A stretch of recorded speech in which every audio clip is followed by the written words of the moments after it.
Hello and welcome to CBR English. You're watching Inside News. I'm Idris and we begin with the top updates. Goa Chief Minister Pramod Sawant elaborated on the suggestions made by Union Home Minister Amit Shah during their discussions.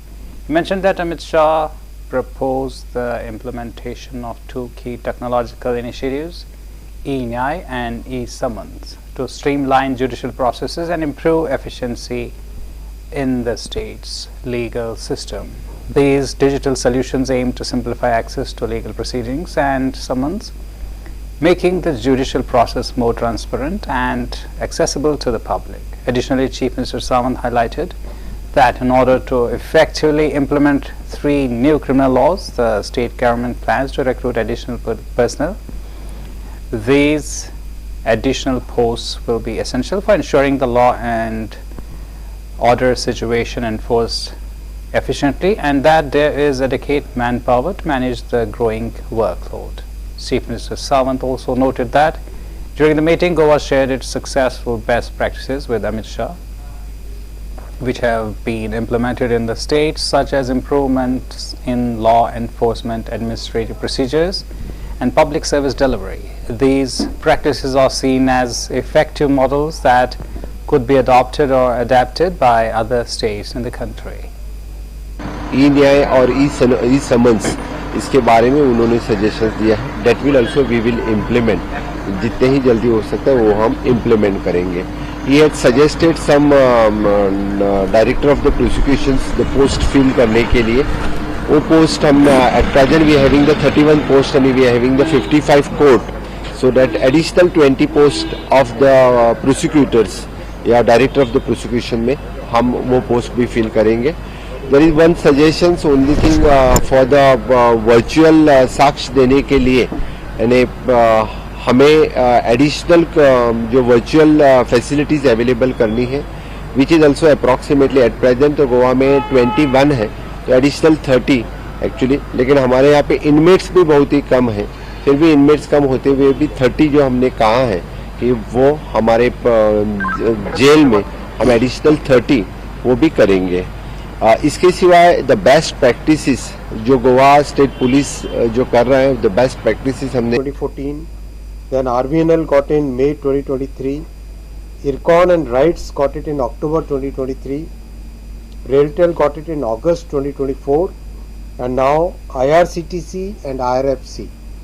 Both these have got the Navratna status, and with this all the 7 railway PSUs, listed PSUs, are of Navratna status. This is a very major achievement, and this reflects our Prime Minister Shri Narendra Modi ji's very focused attention on transforming railways, and I would like to thank Honorable Finance Minister and Honorable Prime Minister for this big achievement.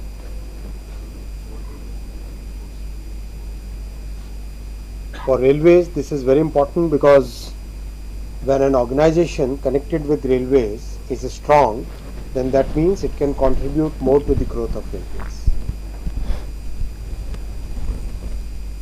Bihar Deputy Chief Minister and Finance Minister Samrat Chaudhary highlighted the significant support from the central government, which has contributed to the allocation of rupees 3,17,000 crore budget for the state in 2025. He acknowledged the leadership of Chief Minister Nitish Kumar, referring to him as a guardian and father figure for the state, and emphasized that the cooperation from the double-engine government, a reference to the synergy between the state and central government, has been instrumental in the state's growth.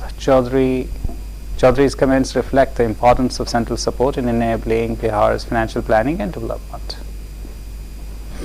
Bihar में भारत की सरकार सहयोग कर रही है. नीतीश कुमार जी को double engine का सहयोग मिल रहा है और भारत की सरकार भी सहयोग करे, इसलिए 3,17,000 करोड़ का बजट लेकर जा रहा हूँ. गार्जियन है नीतीश कुमार जी, गार्जियन है, पिता तुल्य है, आशीर्वाद दे रहे हैं. बिहार में भारत की सरकार सहयोग कर रही है. नीतीश कुमार जी को डबल इंजन का सहयोग मिल रहा है और भारत की सरकार भी सहयोग करे, इसलिए 3,17,000 करोड़ का बजट लेकर जा रहा हूँ. विपक्ष और तेजस्वी सर सवाल खड़े कर रहा है 3 लाख करोड़ गार्जियन है नीतीश कुमार जी, गार्जियन है, पिता तुल्य है, आशीर्वाद दे रहे हैं Bihar. Adityanath explained that police personnel had undergone specialized training for the Mahakumbh, one of the largest religious gatherings in the world. He highlighted that the police were given 4 months of counseling and enrolled in special courses designed to prepare them for the high-pressure environment of the event. These training programs focused on managing public anger, particularly in situations where people, due to the massive crowds and long distance, could become frustrated or irritable. The training aimed to help police officers remain calm and tolerant, ensuring that they could effectively handle such situations without escalating tensions. Chief Minister Adityanath emphasized that despite the challenges posed by the long walks and crowded conditions, the police officers were trained not only to maintain order but also to offer assistance and remain helpful to the public. This approach was deemed crucial to the success of Mahakumbh, where maintaining peace and ensuring public safety is paramount. Through this preparation, the police force was better equipped to manage potential disturbances, dealing with the emotional and physical stress of the crowd, and uphold a sense of calm and cooperation throughout the event. के लिए orientation course वहां पे चलाए जा सके कि इस बड़े आयोजन को संपन्न करने के लिए उनको कैसे तैयार होना है, कैसे इसको आगे बढ़ाना है। उन्हें हर प्रकार की सुविधाएं दी गई, लेकिन साथ साथ जवाबदेही भी उसके साथ तय की गई थी।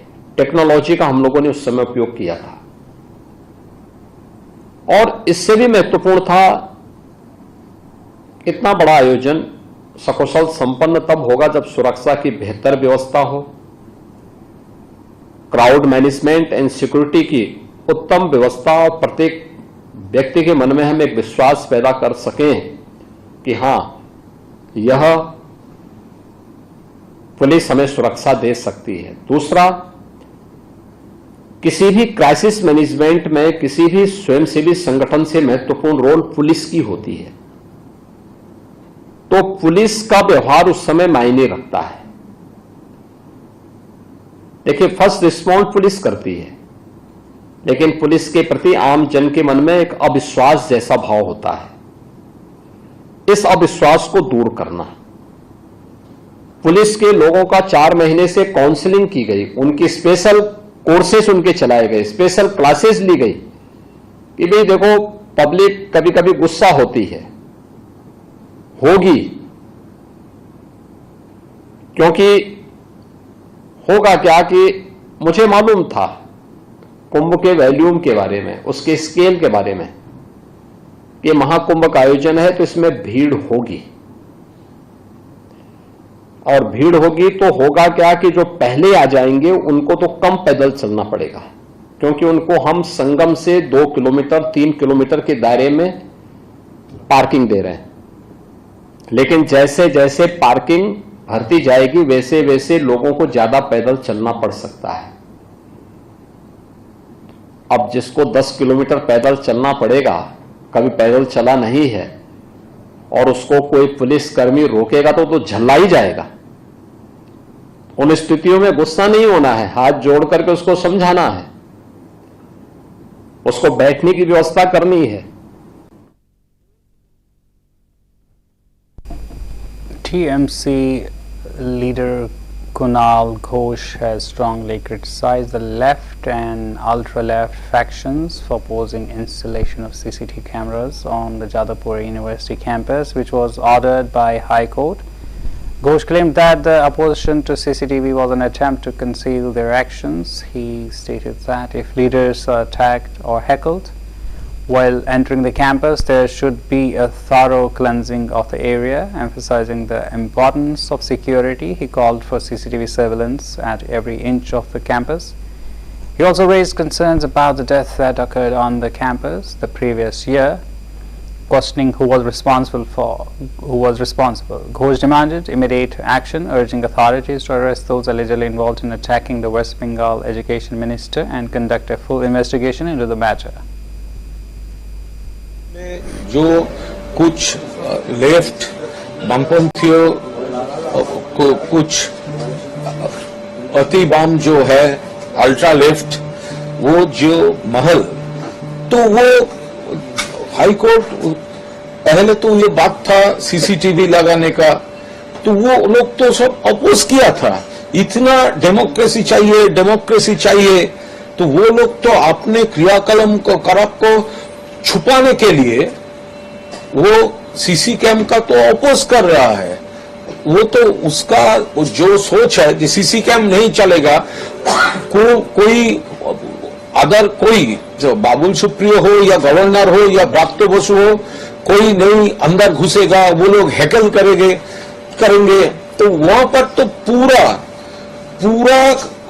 सफाई होना चाहिए ये कल्चर तो नहीं चल सकता है वहां पर वो अटैक करना मिनिस्टर के ऊपर अटैक करना हैकल करना ये तो डेमोक्रेसी नहीं है तो वहां पर हर इंच में सीसी कैम होना चाहिए हर बिल्डिंग में हर कॉर्नर में सीसी कैम होना चाहिए वहां का वो सपनदीप लास्ट ईयर में एक मौत हो गया था उसका प्रॉपर इन्वेस्टिगेशन कौन जिम्मेदार था कौन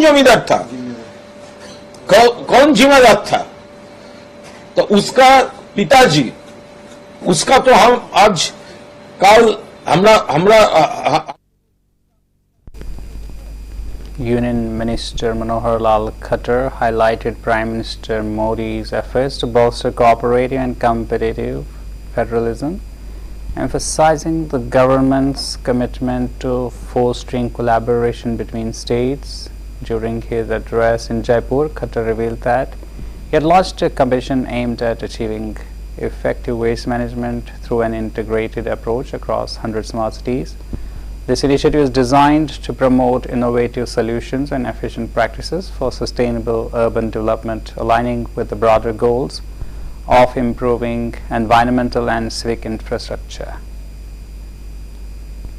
आज 3R और सर्कुलर इकोनॉमी के ऊपर जो 12वां ये मीटिंग हो रही है जिसके अंदर विचार मंथन शुरू हुआ प्रधानमंत्री जी ने भी इसको कॉम्पिटिटिव फेडरलिज्म के विजन को लागू करने का एक बहुत सराहनीय कदम से बताया है। सिटीज 2.0 कार्यक्रम के तहत देश के सभी 100 स्मार्ट शहरों के बीच वेस्ट मैनेजमेंट पर इंटीग्रेटेड और इनोवेटिव मैनेजमेंट इंटरवेंशन विकसित करने के लिए एक प्रतियोगिता शुरू की है जिसकी आज मैंने घोषणा की है। इसमें न केवल इंटरनेशनल लेवल के शहरों के साथ उनको जोड़ा जाएगा बल्कि अपने देश के भीतर भी ऐसे जो शहर हैं पहले से स्वच्छता अभियान में जिनको हमने सुपर स्वच्छ लीग कहा है उन शहरों को एक और शहर को अडॉप्ट करके एक कंपटीशन का प्रारंभ ये हमने किया है। स्वच्छ भारत मिशन में देश भर के शहरी और ग्रामीण स्वच्छता क्षेत्रों में परिवर्तन लाने का ये जो काम है बहुत महत्वपूर्ण काम है। स्वच्छ भारत मिशन अर्बन के दूसरे चरण के माध्यम से हम अब वैज्ञानिक तरीके से प्रतिदिन 1,30,000 टन ये कूड़ा जो है इसका प्रसंस्करण कर रहे हैं जिसके अंतर्गत 4,900 शहर और उसमें कुल 65 करोड़ आबादी यानी 650 मिलियन से अधिक शहरी आबादी इनकी सेवा की जा रही है वो इसमें कवर होते हैं। सिटीज 2.0 हम जो है एक बहुत बड़ा महत्वपूर्ण ये कदम इस यात्रा का है उसके माध्यम से हम जो है कंपटीशन ये पैदा कर रहे हैं जिसमें 14 स्टेट की 18 सिटीज जो ईयू की अलग 18 सिटीज के साथ सिटी टू सिटी एक हमारी पार्टनरशिप होगी और शेष शहर देश के अंदर ही शहरों के साथ वो मुकाबला करेंगे। अगले आने वाले 2 से 3 वर्ष में ये सब शहर अपने आप को इस सुपर स्वच्छ शहर की लीग में अपने आप को ला सकें ये हमारा टारगेट है और हम इस विषय को लेकर के और सभी जो प्रोजेक्ट्स हैं वो बाकी और जो शहर है देश भर के उनके लिए भी एक लाइट हाउस का काम करेंगे ताकि इस स्वच्छता अभियान को हम तेज गति और ये दे सकें। मित्रों इस बार का जो सिटीज 2.0 का है इस पर हमने फोकस किया है generating energy from municipal waste by setting up of waste to electricity plant bio CNG plants इस यात्रा का एक बहुत बड़ा ये महत्वपूर्ण कदम है। इस प्रतियोगिता के माध्यम से जैसे मैंने बताया कि 2-3 वर्षों में हम इसको और आगे बढ़ाएं।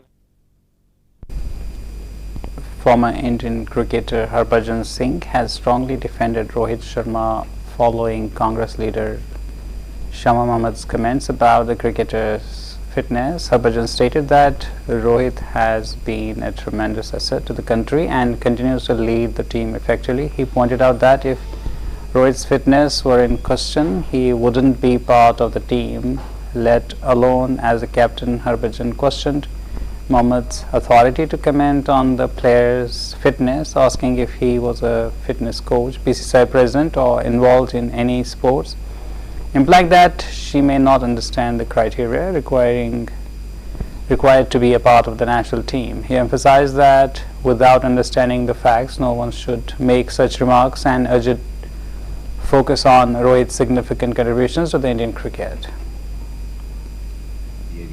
उनके ऊपर मैं सिर्फ यही कहना चाहूँगा कि देखिए ये एक ऐसा खिलाड़ी है जिसने देश को बहुत सर्व किया है, बहुत सेवा करी है और आज भी यहाँ पे मौजूदा स्थिति में वो टीम को बढ़िया तरीके से लड़ा रहा है और वहाँ टीम बहुत अच्छा खेल रही है उनके अंडर दुबई में। तो उनके बारे में जो बयान दिया गया है कि उनकी फिटनेस सही नहीं है, बॉडी शेप ठीक नहीं है, व्हाटसोएवर इट इज सेड, मुझे नहीं लगता है कि किसी को भी वो हक बनता है उनके बारे में, निजी चीजों के बारे में ऐसे बोलने के लिए कि उनकी फिटनेस नहीं है। अगर फिटनेस ठीक नहीं होती तो शायद वो भारतीय टीम का हिस्सा नहीं होते और वो तो कप्तान है। तो भारतीय टीम में आने के लिए फिटनेस आपको कई लेवल हैं जो पास करने पड़ते हैं, वो निश्चित तौर पे उन्होंने किए हैं, वो तभी टीम का हिस्सा है। और जिन्होंने ये बोला है मैं उनसे सिर्फ यही पूछना चाहता हूं कि आप या तो कोई फिटनेस कोच हैं या तो कोई आप बीसीसीआई की प्रेसिडेंट हो या फिर किसी भी खेल से आपका नाता है जहां आपको पता है कि फिटनेस क्या होती है और आप कंपेयर कर रहे हो उस खिलाड़ी को एक ऐसे खिलाड़ी के साथ जो इसी टीम का हिस्सा है और कह रहे हैं कि जी वो कप्तान बहुत फिट था, ये फिट नहीं है। तो फिटनेस के जो पैरामीटर्स हैं वो शायद आपको पता नहीं है। मैं यही कहना चाहूंगा कि विदाउट नोइंग द फैक्ट्स मुझे नहीं लगता है कि हमें बात करनी चाहिए।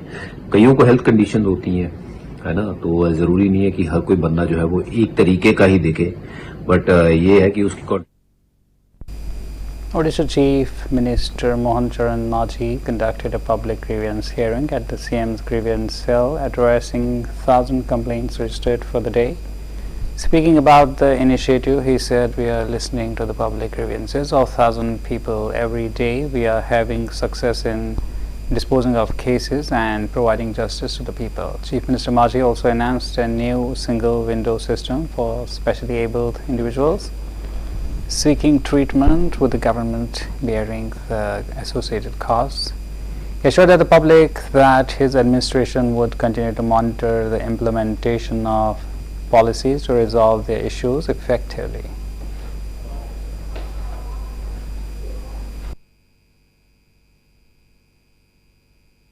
नाइन्थ नवम ये मुख्यमंत्री ग्रीवांस में आज हो रहा है। मेरे पास रहते हुए हमारा इंडस्ट्री मिनिस्टर के साथ हमारा डिप्टी सीएम, हमारा पंचायत राज मंत्री Ravi Naik, food civil supply minister Krishna Patra और हमारा स्वास्थ्य मंत्री स्वयं मुकेश महाली और मिस fisheries and animal husbandry minister Gokulananda Mallik, 6 मंत्री मेरे साथ बैठे हैं। 25 से ज़्यादा अधिकारी assistant additional chief secretary rank से लेते हुए नीचे तक ऑफिसर सब बैठे हुए हैं। हर दिन में 1000 लोगों का पंजीकृत रजिस्ट्री हो रहा है और सबका ग्रीवांस हम ले रहे हैं। आज तक मैंने जो किया इसमें जो हमारा 18 अष्टम पाली में जैसा आपका 8,737 केस आया था, इसमें से 7,371 केस इसी अभियोग को हमने डिस्पोज करवाया है और 84% अचीवमेंट हमको मिल रहा है। वो केस को डिस्पोज करते करते लोग को न्याय दे रहे हैं और जो बाकी रह गया दरखास्त उसको भी हम प्रोसेस चालू करते हैं। बाद में उनका भी समाधान करने के लिए हम निश्चित रूप से जा रहे हैं। आज ऐसे एक नया सिस्टम किया इसी चीफ मिनिस्टर ग्रीवांस सेल में कि जो दिव्यांग लोग आ रहे हैं, कोई पेशेंट आ रहे हैं वो वहाँ आशा भरसा करते हुए आ रहे हैं। एक हमने सिंगल विंडो सिस्टम जैसा हम कैपिटल हॉस्पिटल का सारी टीम को वहाँ बैठा दिया, डॉक्टर और उनका टीम को वहाँ टेस्ट करेंगे, मेडिकल रिपोर्ट देंगे कितना अफेक्टेड है, और अफेक्टेड होने के बाद तुरंत हमको चीफ मिनिस्टर रिलीफ फंड से उनको हम पैसा दे रहे हैं आज ही एक दिन में। Jharkhand Chief Minister Hemant Soren lauded the state budget, calling it well balanced and inclusive. He particularly focused on the notable increase in capital expenditure, which he described as a huge achievement. This increase reflects this government's commitment to investing in infrastructure and development and public services, aiming to drive economic growth and improve living standards of the people of Jharkhand. Chief Minister Soren also emphasized the inclusive nature of the budget, stating that it is designed to connect all sections of the society, ensuring that everyone benefits from the state's development. He assured that in the future the government would work even harder to address the needs of those who might have been left in the process of development. By focusing on the capital expenditure, the government is expected to create jobs, enhance infrastructure and promote sustainable growth in the state. Chief Minister Soren's remarks indicated that this budget is a step forward towards comprehensive development, aiming not only at the economic progress but also at special inclusion and equitable growth across Jharkhand. Budget रखी और आपने देखा कितना संतुलित budget है, बिना किसी बोझ किसी के ऊपर दिए, इसके बावजूद सरकार अपने कामों को बेहतर तरीके से अंजाम दे पाए। कैपिटल एक्सपेंडिचर भी हमारा काफ़ी बढ़ा है, 9% से लगभग। सोशल सेक्टर में आप देख रहे हैं कि 60-62 करोड़ रुपये सरकार खर्च कर रही है। ये बहुत बड़ी और सबको जोड़ने वाला बजट है, और जो छूटेंगे उनको भी कैसे जोड़ा जाएगा उसके लिए भी आने वाला समय में काम करेंगे।